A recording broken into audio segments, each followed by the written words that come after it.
Tatjana Gromača.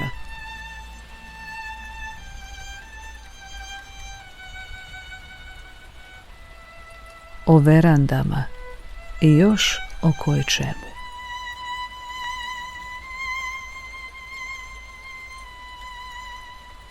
Verande. Sjećam se nekih veranda.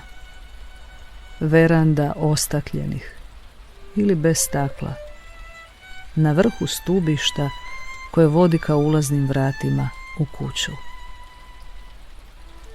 Blaženost djetinjstva, mladosti. Blaženost neznanja o tome što je život.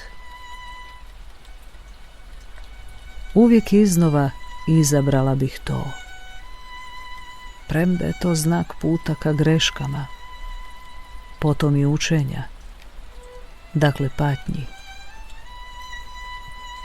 Bez obzira na to, mladost je nadmoćnija naspram sive, iskusne starosti,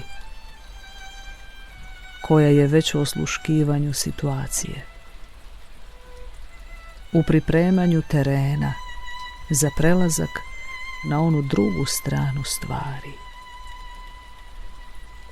To je također život, ali na jedan posve drugačiji način.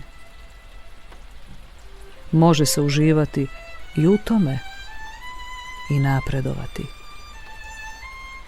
Čovjek postaje slutnja, slutnja budućih događaja, i naučio je rukovati sobom kao vrstom aparata za pravljenje sokova.